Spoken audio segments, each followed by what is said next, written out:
नमस्कार, मैं हूं संजय शर्मा। आप देख रहे हैं 4 PM न्यूज नेटवर्क।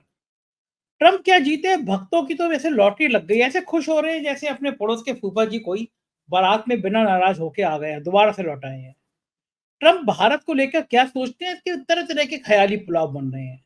लेकिन पिछला दौर ट्रम्प का याद करेंगे तो जो नौकरी करने गए हैं उनके वीजा की समस्याएं सामने आती। ट्रम्प जीते थे, उससे जीत पाते उससे पहले उन्होंने कह दिया भारत के टैक्सेज को लेके कि भारत टैक्स कम नहीं करेगा तो हम भी टैक्स लगाएंगे। मतलब भले मोदी जी पिछली बार कितनी जोर से नारा लगाए हो, अब की बार ट्रम्प सरकार और डर के मारे इस बार नहीं गए हो कि इस बार लगा दिया नारा तो नहीं आया ट्रम्प तो बहुत फजीयत होगी। लेकिन ट्रम्प जीते तो बड़े जोर शोर से बधाइयां दी। लेकिन ट्रम्प के आने से रास्ता आसान नहीं है। बड़े सवाल खड़े हो रहे हैं। जिस तरह इजराइल लगातार मासूमों को मार रहा है, मेरे हजारों बच्चों का नरसंहार कर दिया उसने, लगातार हिंसक काम कर रहा है। क्या ट्रंप उसको रोक पाएंगे? क्या रूस और यूक्रेन में कुछ समझौता कर पाएंगे? और भारत और कनाडा के रिश्ते जिस तरह से बिगड़ते चले जा रहे हैं, एक दूसरे के दुश्मन होते जा रहे हैं, उसमें ट्रंप क्या कर पाएंगे? अभय द्विवेदी के संग बहुत एक्सक्लूसिव बातचीत की है ट्रंप को लेकर। सुप्रीम कोर्ट योगी आदित्यनाथ की बुलडोजर नीति से बहुत नाराज है, गुस्से में था। 25 लाख का जुर्माना, लेकिन अफसर हैं कि सुधरते नहीं। और महाराष्ट्र में देवेंद्र फडणवीस फिर से अरबन नक्सलवाद का मुद्दा उठाकर ले आए हैं, कहीं ये गले की फांस न बन जाए। तमाम मुद्दों पर अभय द्विवेदी से बातचीत के लिए चलता हूं आपको उनके पास, इस रिक्वेस्ट के साथ कि चैनल को सब्सक्राइब करना और ज्वाइन करना ना भूलें। चलते हैं अभय जी के पास। बहुत बहुत स्वागत है 4 PM न्यूज नेटवर्क में। स्वागत है आपका अभय जी। अमेरिका से आज बातचीत की शुरुआत करते हैं, डोनाल्ड ट्रंप से बातचीत शुरुआत करते हैं। भक्त इतने खुश हैं कि जैसे मान लो मोदी जी ने जाके फिर से चुनाव प्रचार किया उनका। और मोदी जी ने भी अपने पिछले दौर के फोटो लगाए हैं जब वो हाथ में हाथ लेके घूम रहे थे। नारा भी उन्होंने पिछली बार लगाया था, अब की बार ट्रम्प सरकार वो हार गए थे। शायद इस बार उन्होंने नारा यही लगाया कि मैं नारा लगाऊंगा तो फिर से ना हार जाए वो। लेकिन जब ट्रम्प जीत गए हैं और इतना भक्ति काल में सब लोग डूब गए हैं, तो मैं कुछ चीजें आपसे भी जानना चाहता हूँ, क्योंकि जो लोग काम करने जा रहे हैं उनके जो वीजा हैं, ट्रम्प सरकार में उनके सामने बड़ी सारी मुसीबतें खड़ी हो गई थी। और ट्रंप ने कहा था कि भारत की जो पॉलिसी है निर्यात की, ये गलत है, भारत ज्यादा टैक्स लगा रहा है, मैं आऊंगा तो बदले में टैक्स लगा दूंगा। और ट्रंप का पहला दौर भी ऐसा नहीं था कि जिससे भारत बहुत खुश हो जाए कि ट्रंप ने भारत के लिए बहुत बड़े रास्ते खोल दिए हैं। आपको क्या लगता है, डोनाल्ड ट्रंप की जीत को क्या इस तरह देखा जाए कि जो राइट विंग के लोग हैं उनकी जीत हुई है, या ये माना जाए कि भारत के लिए ये शुभ संकेत लाएगा, या ये माना जाए कि भारत के लिए खास तौर से जो नौजवान वहाँ काम काज करना चाहते हैं, जो व्यापार करना चाहते हैं, उनके लिए ट्रंप बहुत मुनाफे वाले नहीं रहेंगे? किस दृष्टि से आप देखते हैं ट्रंप के इस एंट्री देखिए, को? जहां तक राइट विंग लेफ्ट विंग का सवाल है, मुझे नहीं लगता कि दोनों में से कोई भी विंग ट्रंप की जीत से खुश है। मोटे तौर पर अमेरिका में जो डेमोक्रेटिक पार्टी है उसको वामपंथी तो नहीं, लेकिन वामपंथ की तरफ हल्का सा झुका हुआ माना जाता है। तो हम्म, वामपंथियों के खुश होने का तो सवाल ही पैदा नहीं होता। दक्षिणपंथी भी ट्रंप से चौंकते हैं, हम्म, क्योंकि ट्रंप दक्षिणपंथियों की जो श्रेणी है उसमें भी फिट नहीं होते। वो कुछ अजीब से व्यक्ति है। जो हम्म, ट्रंप एक जो संस्थागत रिपब्लिकन पार्टी के नाम की जो पुरानी संस्था है, अब्राहम लिंकन भी रिपब्लिकन पार्टी के थे हैं। तो ये ट्रंप जो है उस रिपब्लिकन पार्टी के बारे में माना जाता है कि वो कंजर्वेटिव, यानी कि संरक्षणवादी मूल्यों की, परंपराओं के संरक्षक मूल्यों की समर्थक है। तो ट्रंप उस किस्म के भी नहीं है। जो संरक्षणवादी या कंजर्वेटिव होने का मतलब ये नहीं है कि रिपब्लिकन पार्टी लोकतांत्रिक मूल्यों के खिलाफ है या लोकतांत्रिक मूल्यों के खिलाफ रही है। भाई, रिपब्लिकों ने ही तो गुलामी के खिलाफ संघर्ष किया था अब्राहम लिंकन के नेतृत्व में। तो ये नहीं कहा जा सकता। ट्रंप के साथ दिक्कत यह है कि वो अमेरिका के राजनीतिक क्षितिज पर उभरे और उभरकर उन्होंने लोगों की असुरक्षाओं को उभारना शुरू किया और हम्म, अपने आप को एक ऐसे व्यक्ति के रूप में पेश किया जिसको अगर सत्ता मिल जाएगी तो वो निरंकुश तरीके से आचरण करके अमेरिका को महान बना देगा। जैसे कि अमेरिका अभी महान नहीं है या दुनिया का सबसे शक्तिशाली राष्ट्र नहीं है। हम सब लोग जानते हैं कि सारी दुनिया के जीडीपी का, कुल घरेलू उत्पाद का अमेरिका 26% पैदा करता है। उसमें अमेरिका का हिस्सा 26% है। दुनिया के सारे देश उससे बहुत पीछे हैं। चीन हम्म, चीन चीन कुछ कुछ उसके करीब आने की कोशिश कर रहा था, लेकिन चीन की अर्थव्यवस्था में भी अब गिरावट आनी शुरू हो गई है। वो भी अमेरिका से पीछे है। अमेरिका इस मामले में दुनिया में कभी भी पीछे नहीं रहा, दुनिया में हमेशा सबसे आगे रहा है। जो वैज्ञानिक आविष्कार हैं वैज्ञानिक अनुसंधान है, उसमें अमेरिका सबसे बड़ा केंद्र है दुनिया का। आर्थिक फौजी ताकत में भी अमेरिका दुनिया का सबसे बड़ा केंद्र है। तो ट्रंप अमेरिका को क्या महान बना देंगे? जाहिर है कि उन लोगों के मन की जो असुरक्षाएं हैं उनको उभार कर उसका फायदा उठाना चाहते हैं। उनका रवैया पूरी तरीके से नस्लवादी है और बिल्कुल जो आप्रवासी हैं, जो बाहर से आते हैं, इनमें बहुत सारे भारतीय भी शामिल हैं, उनके भी खिलाफ जाता है। नरेंद्र मोदी की इस तरह के लोगों से पटती है जो कि लोकतंत्र के आवरण में निरंकुशता, अपने निरंकुश रवैयों को धरती पर उतारना चाहते हैं। इसीलिए नरेंद्र मोदी दूसरे चुनाव में वहां गए थे और वहां पर एक कार्यक्रम में, शायद उसका नाम हाउडी ट्रम्प था या हाउडी मोदी था, ऐसे ही कुछ नाम था उसमें, उसके साथ ट्रम्प के साथ हाथ में हाथ मिलाकर घूमे और अब की बार ट्रम्प सरकार का नारा लगाया। लेकिन उस चुनाव में भारतवासियों ने भी ट्रम्प का समर्थन नहीं किया और बाइडेन चुनाव जीत गए, ट्रम्प चुनाव हार गए। आप सोचिए, चुनाव हारने के बाद ट्रम्प ने व्हाइट हाउस छोड़ने में कितनी दिक्कत पैदा की थी। ट्रम्प के समर्थकों ने क्या जबरदस्त हमला किया था, कैसा हमला किया था, जिसकी वो सारी दुनिया, जितने भी लोकतांत्रिक लोग थे, सब अफसोस से भर उठे थे। यहाँ तक कि वहां पर नेशनल गार्ड्स को और फौजियों को भेजना पड़ा वहां पर, तब वो लोगों को वहां से निकाला जा सका। तो इस प्रकार के व्यक्ति हैं ट्रम्प। अब ठीक है, अमेरिका की जो राजनीति है उसमें ट्रम्प को इस बार फायदा मिल गया। जो बाइडेन का प्रशासन रहा वो उतना अच्छा नहीं था, काफी ढीला ढाला था। बाइडेन बहुत ज्यादा बुजुर्ग थे। जो कमला हैरिस थी, जब तक उनकी उपराष्ट्रपति रही, आमतौर पर वो चुप रहती थी, बहुत कम बोलती थी। तो उसमें लोगों को लगने लगा कि भाई इस सरकार को जाना चाहिए और ट्रम्प और रिपब्लिकन पार्टी को आना चाहिए। रिपब्लिकन पार्टी के दूसरे नेता ट्रम्प को राष्ट्रपति पद का उम्मीदवार बनने से नहीं रोक पाए। रिपब्लिकन पार्टी के उम्मीदवार ट्रम्प बने और उन्होंने अपनी शैली में फिर प्रचार किया। उन्हीं तमाम सामाजिक और नस्ली असुरक्षाओं को उन्होंने, राष्ट्रवादी असुरक्षाओं को उन्होंने स्पर्श किया, लोगों को एक तरह से उत्तेजित किया अंदर से, उनके विवेक को उन्हें मजबूर किया कि वो अपने विवेक को थोड़ी देर के लिए स्थगित कर दें। और लोगों ने ट्रम्प को वोट दे दिया और अच्छा चुनाव उन्होंने जीता, मैं ये कहूंगा। जो टक्कर की बात हो रही थी, ऐसी टक्कर कोई चुनाव में वस्तुतः दिखाई नहीं पड़ी।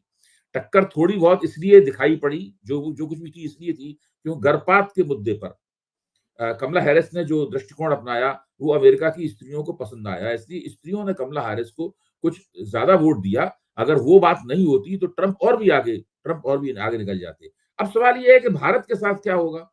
अगर मोदी जी ये समझते हैं कि गुरु पतवंत सिंह पन्नू के नाम पर ट्रम्प अमेरिकी जस्टिस डिपार्टमेंट की जो कार्रवाई चल रही है उस कार्रवाई को शटअप कर देंगे, उसके दरवाजे बंद कर देंगे और मोदी जी और डोभाल साहब को पतली गली से निकल जाने का मौका देंगे, तो वो बहुत गलत फहमी है।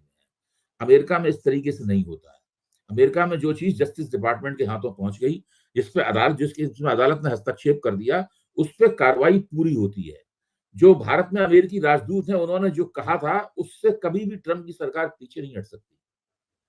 अगर ट्रम्प की सरकार भले उस अमेरिकी राजदूत को वापस बुला के अपना नया राजदूत भेज दें, तो नया राजदूत भी अपने पिछले राजदूत की बात को खंडन नहीं करेगा, भले ही वो डेमोक्रेटिक पार्टी का नॉमिनी क्यों ना हो, डेमोक्रेटिक पार्टी का नामजद राजदूत क्यों ना हो। इस तरीके से अमेरिका में नहीं होता। जो पुलिस के पास केस दर्ज है, जहां पर एफबीआई के अंडर कवर एजेंट ने निखिल गुप्ता के साथ में जो विकास यादव की बातचीत और फिर निखिल गुप्ता की बातचीत कि वो गुरु पतवंत सिंह की हत्या करने के लिए उसे हत्यारा चाहिए, ये सब उसने जो रिकॉर्ड किया है और जो सबूत भारत सरकार के सामने पेश किए गए हैं, इन सबूतों को अगर मोदी जी चाहें कि ट्रम्प के आने से उनकी दोस्ती में वो मिटा देंगे, तो वो गलतफहमी की शिकार है। दूसरे, ट्रम्प ने बार बार ये साबित किया है कि उनकी किसी किस्म के अल्पसंख्यकों के हितों में कोई दिलचस्पी नहीं है।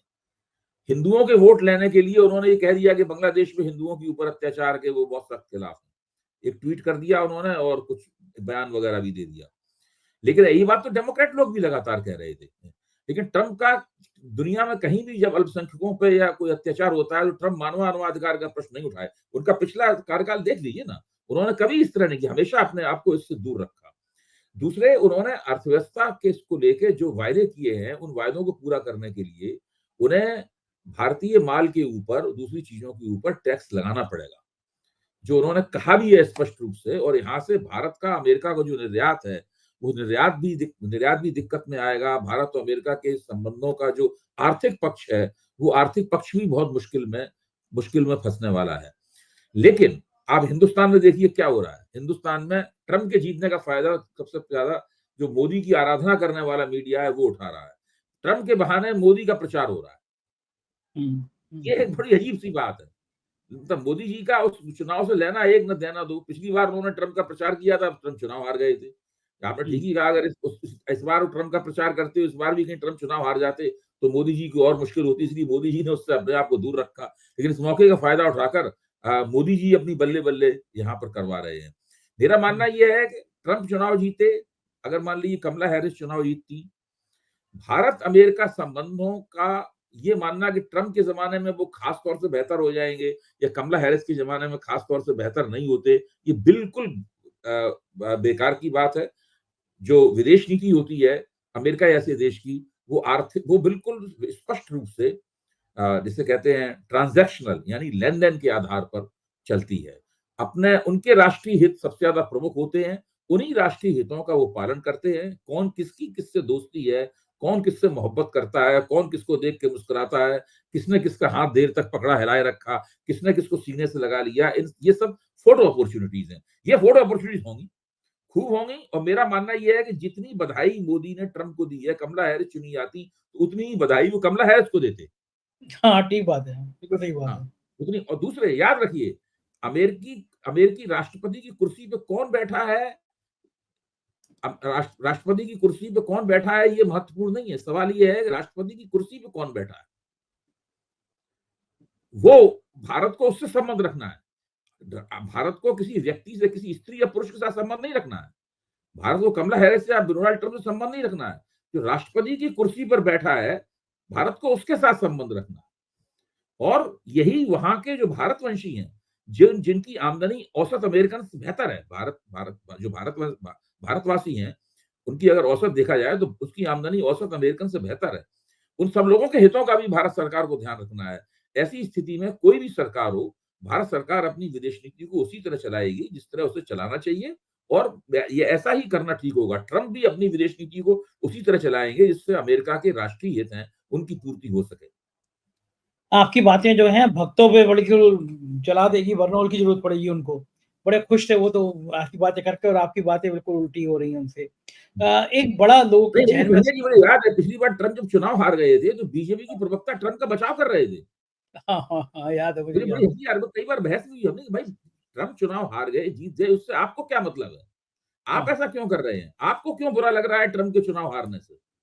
सही बात है। हाँ, बिल्कुल क्या अरे लगता है? बड़ा मायूसी थी, बड़ा मतलब द नहीं, गम नहीं, का। बाकायदा बाकायदा वो लोग ट्रम्प के पक्ष में बोल रहे थे वहाँ पे, जैसे कि वहाँ पे बिडेन को जो है बेईमानी से जिता दिया गया हो। हाँ, बिल्कुल यही यही हाल था। और वो हुँ, अब की लोकसभा चुनाव से पहले भी ये सवाल बड़ा उठ रहा था कि अगर मोदी जी हार गए, 200 सीटों से हुँ। नीचे रह गई, तो क्या जैसे ट्रम्प नहीं निकल रहे थे, ऐसे मोदी जी भी नहीं निकलेंगे? इस तरह की बात बहुत सोशल मीडिया पे चल रही थी कि अगर मोदी जी हार गए, तो मोदी जी कुर्सी छोड़ेंगे, नहीं छोड़ेंगे, क्या करेंगे, कुर्सी से कैसे हटाया जाएगा, ये तमाम बातें थीं। एक बड़ा सवाल ये भी उठ रहा है लोगों के मन में, लोगों के ज़हन में कि हुँ। इज़राइल जिस तरह से हत्याओं पे हत्या करे जा रहा है मासूमों की, जिस तरह से बच्चों को मार रहा है, हज़ारों बच्चों को मार दिया, बुरी तरह हमले कर रहा है। क्या ट्रम्प इस इज़राइल और ईरान के युद्ध में कुछ भूमिका अदा कर पाएँगे? रूस और नहीं, यूक्रेन के ट्रम्प युद्ध। तो चुनावी वायदा ही करके आए हैं कि मैं युद्धों को समाप्त कर दूँगा। उनका हुँ, मुख्य वादा है युद्धों को समाप्त कर दूँगा। अच्छा, संयोग कहें या प्रयोग कहें, जो ट्रम्प के पिछले 4 साल थे राष्ट्रपति के तौर पे, उस दौरान कोई युद्ध नहीं हुआ। हाँ, नहीं हुआ तो था। हाँ, उसको ट्रम्प कहते हैं कि हमारा जो 4 साल थे, वो पीस के, शांति के काल थे और हमारे बाकी 4 साल भी शांति का काल होगा और इसलिए वो अ, अब वो क्या करेंगे शांति के? क्या वो यूक्रेन को इतनी ज़्यादा मिसाइलें दे देंगे, इससे रूस डर जाएगा और युद्ध बंद कर देगा? वो क्या करेंगे या इज़राइल को समझाएँगे, क्या करेंगे? कुछ समझ में आने वाली बात नहीं है इसमें। और भारत को तो ये देखना चाहिए कि भारत और कनाडा के बीच में जो शीत युद्ध चल रहा है, उसका क्या होगा? हुँ, भई अमेरिका ने तो सबूत दे दिए, जस्टिस डिपार्टमेंट ने, भारत सरकार ने उसके सामने घुटने टेक दिए। भारत सरकार ने एक तरह से उनके सबूतों को मान लिया। बस भारत सरकार तो किसी तरह बच के निकल जाए, उस गुंजाइश की खोज कर रही है। लेकिन कनाडा से भारत सरकार कह रहा है सबूत दीजिए। कनाडा हुँ, सरकार के पास कोई सबूत नहीं है। झगड़ा भारत और कनाडा का बढ़ता जा रहा है, तकरीबन एक-दूसरे से दुश्मनी की स्थिति में पहुँच गए हैं। हुँ, ऐसी स्थिति में ट्रम्प क्या करेंगे? हुँ, क्या सही बात। वो क्या ट्रूडो को ट्रम्प समझाएँगे-बुझाएँगे भारत के पक्ष में? भाई ट्रंप और मोदी में अगर दोस्ती है तो उनकी दोस्ती की परीक्षा इन दो कसौटियों पर होगी। आज मेरा यही कहना है, पहली कसौटी है गुरु पतवंत सिंह पन्नू का मुकदमा जो उन्होंने किया है, और जस्टिस डिपार्टमेंट द्वारा भारत सरकार को दिए गए सबूत कि पन्नू की अमेरिका की धरती पर भारत के जासूसों ने हत्या करने की कोशिश की। दूसरी तरफ निज्जर की हत्या में जिस तरह कनाडा सरकार ने भारत सरकार को कटघरे में खड़े करने की कोशिश की है, उसमें जो ट्रुडो का रवैया रहा, इस तरह वो संसद में बोले हैं और दूसरी जगहों पर बोले हैं, इन दोनों मामलों में ट्रंप की भूमिका क्या होगी? मोदी के दोस्त की तरह वो पेश आएंगे और भारत का पक्ष लेंगे, या वो क्या करेंगे इस बात सवाल के ऊपर? अच्छा, अब आप सोचिए कि बांग्लादेश में तो इस वक्त बांग्लादेश के जो सरकार के एक तरह सर्वे सर्वा तो वो है जो नोबेल शांति पुरस्कार विजेता है यूनुस साहब। यूनुस साहब अमेरिका में डेमोक्रेटिक पार्टी के पक्ष में माने जाते हैं। अमेरिका में डेमोक्रेटिक पार्टी के पक्ष में माने जाते हैं। अब ट्रंप ने कह दिया कि भारतवासियों जो भारतीयों के ऊपर अत्याचार हो रहे हैं, ये बिल्कुल गलत बात है। तो अब ट्रंप क्या करेंगे? जबकि कायदे से अमेरिका की सरकार जो शेख हसीना की सरकार थी उसके खिलाफ थी, यूनुस ने उस सरकार को हटाने में योगदान किया, और जिन लोगों ने उस सरकार को हटाया, शेख हसीना सरकार को, उन्होंने यूनुस को अपना इंचार्ज बनाया, अपना मुख्य सलाहकार बनाया उन्होंने। तो अमेरिकी सरकार यूनुस के पक्ष में खड़ी होगी।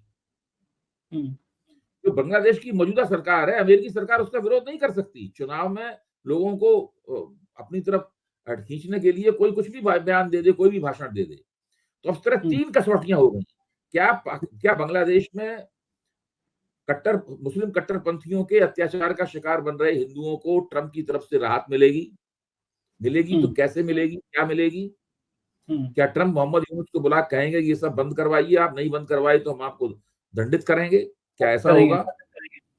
क्या पन्नू के सवाल के ऊपर जस्टिस डिपार्टमेंट का जो रवैया है, पन्नू का मुकदमा और जस्टिस डिपार्टमेंट का जो रवैया है, जो एक तरह से भारत को नसीहत देने वाला, भारत को डांट फटकारने वाला रवैया है, उसके ऊपर ट्रंप क्या करेंगे और ट्रुडो को ट्रंप कैसे समझाएंगे?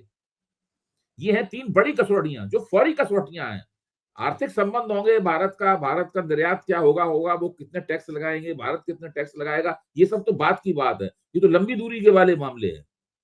इन तीन मसलों के ऊपर तुरंत ट्रंप का रवैया भारत के पक्ष में होना चाहिए, और अगर नहीं होता है तो मोदी जी की इस दोस्ती का फायदा क्या हुआ? अच्छा, मुझे तो बड़ा हैरानी होती है, जिस व्यक्ति पे दो बार महाअभियोग चल रहा हो, महिलाओं के रिश्ते किस हद तक निर्लजता की कहानियां सामने आती हैं, फिर शर्म से झुक जाए समाज के ताने वालों में देखें, जो उनका व्यक्तिगत आचरण है, महिलाओं के प्रति उनकी टिप्पणियां हैं। देश का सबसे बड़ा लोकतंत्र कहा जाता है, दुनिया का सबसे बड़ा लोकतंत्र कहा जाता है, वो देश ऐसे व्यक्ति को चुन लेता है। लोग तो हंस रहे हैं कि कोर्ट में हो सकता है कि सजा हो जाती है। देखिए, मैं कोई ट्रंप से किसी दूसरे नेता की तुलना नहीं कर रहा हूं। ट्रंप की शख्सियत खास तरह की है, जो आपने सब बातें कही वो सब बिल्कुल सही कही आपने, लेकिन लोकतंत्र के आवरण में निरंकुशता, डेमोक्रेसी के आवरण में ऑटोक्रेसी, ये पिछले 10-12-15 साल से ये समस्या भारत के दुनिया के सभी लोकतंत्रों को सता रही है। भारत भी उसमें से एक है। भारत भी इस समस्या से जूझ रहा है। दूसरे देशों, दूसरे लोकतंत्रों में भी ये समस्या है। एक ऐसा नेता जो बहुत मजबूत होने का दावा करता है, बहुत मर्द होने, ट्रंप जिस तरह से अपनी मैस्कुलिन आइडेंटिटी, अपनी मर्दानगी वाला पहचान सामने रखते हैं, मोदी इस तरह 56 इंच का सीना दिखाते हैं, ये सब एक ही बात है पूरी तरीके से। तो ये जो है, ये आप मोदी जी कहते हैं कि मैं विपक्ष के ये कर दूंगा, विपक्ष को वो कर दूंगा, ये सब क्या है? लेकिन अभी भी अमेरिका में, मैं ये कहूंगा कि अमेरिका में जो लोकतांत्रिक संस्थाएं हैं, वो अमेरिका का सिस्टम इस तरह का है, वहां की प्रणाली इस तरह की है कि वो उनको ट्रंप जो है उनको अपने पक्ष में बेजा इस्तेमाल उनका नहीं कर सकते। ये करने लायक स्थिति वहां पर नहीं है, वो भारत जैसी स्थिति वहां पर नहीं है कि भारत में एजेंसियों को आप विपक्ष के खिलाफ छोड़ दें। वहां पे ऐसा भी नहीं होता कि ट्रंप वहां के चीफ जस्टिस के घर चले जाएं और पूजा में बैठ के आरती करने लगे, ये सब भी वहां नहीं होता होगा ना इस तरह का। ना, बहुत मुश्किल है। देखिए, वहां पर सार्वजनिक जीवन में आचरण की कुछ स्थापित संहिताएं हैं और उन संहिताओं का सबको पालन करना पड़ता है। ट्रम्प कितने भी आशिकाना और दिलफेंक आदमी रहे हों, उनकी एक पोर्न स्टार औरत थी, उसके साथ भी हाँ, उनका संबंध था और उस कोशिश संबंध को छुपाने के लिए उन्होंने उसको रिश्वत देने की भी कोशिश की। ये सब बातें हम लोगों के सामने हैं। इसके बावजूद उन्हें अपनी कई शादियां कर चुके हैं। मुझे नहीं पता जो मौजूदा फर्स्ट लेडी हैं मिलायना, वो कौन सी तीसरी पत्नी है कि चौथी पत्नी है, मुझे ये गिनती नहीं मालूम है। तो वो अपनी पत्नी के साथ पूरे परिवार के साथ मंच पे पेश होते हैं जीतने के बाद में, क्योंकि वहां पर अमेरिका में फैमिली वैल्यू यानी पारिवारिक मूल्यों का बहुत हाँ, महत्व है। हाँ, तो बराक वो ओबामा का आप लगते थे, कितना अच्छा दुनिया में लगता ऐसा था बराक करते हैं, ओबामा। लेकिन आप इस तरह से नहीं कर सकते। और भारत में पारिवारिक मूल्यों का कितना महत्व है वो तो आप नरेंद्र मोदी से जान ही सकते हैं। हाँ, नरेंद्र मोदी से लेके योगी आदित्यनाथ तक सबको दिखते ही हैं, हम लोग हाँ, की संवेदनाएं नहीं है नेताओं के अंदर। सब भरे पूरे परिवार वाले लोग हैं और जब उनके ऊपर आरोप लगाया जाता है तो वो भाषण देने लगते हैं, मेरे परिवारजनों। हाँ, अच्छा, मेरे अब वो परिजन। चुनाव से पहले ये भाषण देते थे मेरे परिवारजनों, अब वो भूल गए हैं मेरे परिवारजनों कहना। सही बात है, अब कहाँ है परिवार। अब इसी भाषण में कहते हैं मेरे परिवारजनों। नहीं, अब जब से तो वो सत्ता में बेटी आ बेटी गए, अब तो अब जब मुजरा अगली बार चुनाव लड़ेंगे तो फिर कोई फिकरा ढूंढेंगे। तो अब तो वो मुजरा मुसलमान से बेटियों तक पे उतर आए हैं, हाँ, मतलब वो जी। सारा हद कर दी। चलिए कुछ देश की बात भी कर ली जाए, महाराष्ट्र की बात खास तौर से कर ली जाए। देवेंद्र फडणवीस को अचानक क्या हो गया, जो भाषा बोल रहे हैं अर्बन नक्सल। मुझे याद है बहुत पहले अरविंद केजरीवाल के लिए उन्होंने कहा था, मोदी जी ने जीत के आए थे कि AK-47 या अरबन नक्सली। और जो जिस तरह के देवेंद्र फडणवीस कह रहे हैं, संविधान की किताब को लाल रंग को कह रहे हैं वो अरबन नक्सलवाद, ये तो बड़ा खराब खराब बयान है। मुझे लगता है महाराष्ट्र की राजनीति देखिए में ये तथ्यपूर्ण भी नहीं है, तथ्यों के मुताबिक भी नहीं है। जो संविधान की एक तो बात तो ये है कि संविधान का कवर नीले रंग का होगा कि लाल रंग का होगा, ऐसा कोई नियम नहीं। और खुद आज टीवी पे इस तरह की छवियां दिखाई गई हैं कि एक प्रकाशक ने संविधान की एक पॉकेट बुक तैयार की है, उसका कवर लाल रंग का है और वो बाकायदा एक आधिकारिक प्रकाशक है। वो प्रकाशक खुद ही वो लाल रंग की पुस्तक जो है अमित शाह को भेंट कर रहे हैं। हाँ, भारत के राष्ट्रपति को राज्यपाल एक वो लाल रंग की पुस्तक भेंट कर रहे हैं कोविंद साहब को, महामहिम कोविंद को पुस्तक भेंट की जा रही है। तो वो आप इस बात को फडणवीस साहब ले उड़े, उनको लगता है कि इस मामले में उन्हें नरेंद्र मोदी से भी 2 हाथ आगे रहना चाहिए। देखिए असली समस्या क्या है? इस डिस्कोर्स को छोड़ दीजिए, इस डिस्कोर्स में कोई ज्यादा दम नहीं है। असली समस्या ये है कि पिछले लोकसभा चुनाव में 3 ऐसे प्रांत थे जहां पर संविधान का प्रश्न सबसे ज्यादा प्रभावी साबित हुआ। उसमें एक था उत्तर प्रदेश, दूसरा था महाराष्ट्र और तीसरा था झारखंड। सबसे ज्यादा प्रभावी हुआ। राहुल गांधी ने जब कहा, आरोप लगाया कि भाई ये संविधान की हत्या करना चाहते हैं, संविधान को खत्म कर देना चाहते हैं, आरक्षण को खत्म कर देना चाहते हैं, तो इन 3 प्रदेशों में दलित और आदिवासी जो वोटर था उसने सबसे ज्यादा संवेदनशीलता का प्रदर्शन किया और भाजपा के खिलाफ वोट किया। जैसे झारखंड में 5 सीट जो आदिवासियों की आरक्षित सीटें थी, भारतीय जनता पार्टी हार गई। महाराष्ट्र में बुरी तरीके से अघाड़ी ने महायुति को पराजित किया। आदिवासी सीटों पे सब जगह ये हुआ। तो और ये उत्तर प्रदेश की स्थिति हम लोग जानते हैं, उसके बारे में हम लोग बहुत ज्यादा चर्चा कर चुके हैं। इसलिए फडणवीस को सबसे ज्यादा डर ये है कि महाराष्ट्र और झारखंड में अगर उन्होंने ये संविधान वाले विपक्ष के नैरेटिव को की काट नहीं की तो वो फिर से चुनाव बुरी तरीके से हार जाएंगे। क्योंकि एक तो आरक्षित सीटों का सवाल है, दूसरे जो दलित और आदिवासी आबादी है वो गैर आरक्षित सीटों के ऊपर भी बहुत ज्यादा प्रभावी है। तो उसके लिए उन्हें कोई ना कोई ऐसी बात कहनी ही थी कि विपक्ष के नैरेटिव को शुरू होने से पहले, जिससे पहले कि राहुल गांधी वहां अपनी मीटिंगें शुरू करें और हमलावर रुख अपनाएं और वो लाल किताब उठा के लोगों को दिखाएं, उससे पहले ही उसके खिलाफ कुछ पेशबंदी कर ली जाए। इसके लिए ये सब बात कही गई। देखिए महाराष्ट्र में तो जो अभी तक की जो प्रतिक्रियाएं आ रही हैं वो तो बीजेपी को बहुत डराने वाली हैं। बीजेपी के अंदर इतना विरोध, अजीत पवार ने नवाब मलिक को टिकट दिया, उसका इतना विरोध, आपसी सहयोगी दलों में खींचतान। क्या ये कुछ डर पैदा कर रहा है भाजपा के खेमे में, एनडीए के खेमे में? देखिए भाजपा की खेमे की यानी मायावती की खेमे की सबसे बड़ी समस्या ये है कि भारतीय जनता पार्टी 151 सीटों पर तो चुनाव लड़ रही है खुद, यानी 151 तो लोग भाजपा के टिकट पर चुनाव लड़ रहे हैं। इसके अलावा उसने 15 उम्मीदवारों को अजित पवार की पार्टी में और एकनाथ शिंदे की पार्टी में सेट कर दिया है। वो भाजपा के ही उम्मीदवार हैं जो इनकी टिकटों में चुनाव लड़ रहे हैं। इस तरह व्यवहारिक रूप से 151 और 15 हैं, आप जोड़ दीजिए इसको, यानी 166 उम्मीदवार ऐसे हैं जो भारतीय जनता पार्टी के हैं। 288 की विधानसभा में 166 उम्मीदवार भारतीय जनता पार्टी के हैं। अब आप सोचिए इस वक्त एकनाथ शिंदे और अजित पवार के कलेजे पे के दिल पे क्या बीत रही है, क्योंकि अगर महायुति सरकार बनाने की स्थिति में पहुंचता है तो फिर इन लोगों का क्या मौका बनता है? कोई मौका नहीं बनता। फिर तो भाजपा के अंदर जो खींचतान है कौन मुख्यमंत्री बनेगा, वो उसके ऊपर ज्यादा ध्यान लोगों का रहेगा। भाई मेरा तो मानना ये है कोई जरूरी नहीं है कि अमित शाह जो है वो देवेंद्र फडणवीस को मुख्यमंत्री बन जाने दें।